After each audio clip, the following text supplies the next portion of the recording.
রাবণ হিন্দু মহাকাব্য রামায়ণের অন্যতম প্রধান চরিত্র ও প্রধান খলনায়ক। তিনি মহাকাব্য ও পুরাণের বর্ণিত লঙ্কা দ্বীপের রাজা।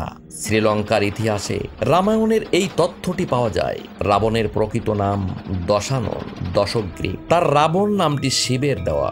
জনপ্রিয় শিল্পে তার 10টি মাথা 10টি হাত দর্শিত হয়।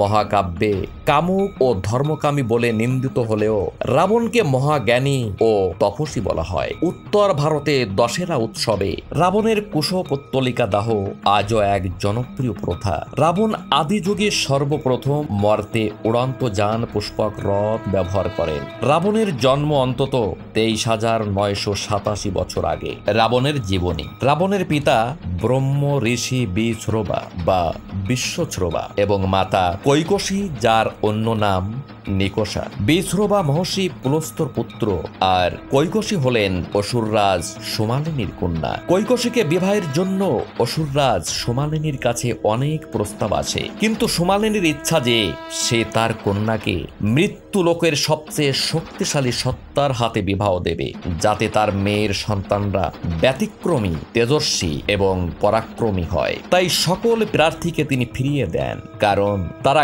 কেউই তার চেয়ে শক্তিশালী ছিল না। কৈকসী অনেক ঋষি ও মুনির মধ্যে খুঁজে বিশ্রবাকে বিবাহযোগ্য মনে করেন এবং তার সেবা করেন। তার সেবায় সন্তুষ্ট হয়ে ঋষি বিশ্রবা তাকে বিবাহ করেন। ব্রহ্ম ঋষি বিশ্রবার ঔরসে কৈকসীর গর্ভে 3 পুত্র যথাক্রমে দশানন 10 মাথা বিশিষ্ট কুম্ভকর্ণ, বিভীষণ এবং এক কন্যা শূর্পণখার জন্ম হয়। রাবণ ও তার সহোদরদের শিক্ষা তার পিতার কাছে সম্পন্ন হয়। রাবণ বেদ শাস্ত্রে অন্যতম একজন পণ্ডিত ছিলেন। রাবণ সঙ্গীত রচনায় অতি নিপুণ ছিলেন। তিনি শিবের পরম ভক্ত ছিলেন। সার্বক্ষণিক শিবের সান্নিধ্য পাওয়ার লক্ষ্যে তিনি যখন কৈলাস পর্বতকে লঙ্কায় প্রতিস্থাপনের জন্য নিজ তপবল দ্বারা 2 হস্তে তুলে নেন, তখন মহাদেব তার পায়ের বৃদ্ধা আঙুলি কৈলাসে স্পর্শ করলে রাবণের 2 হাত কৈলাসের নিচে চাপা পড়ে যায়।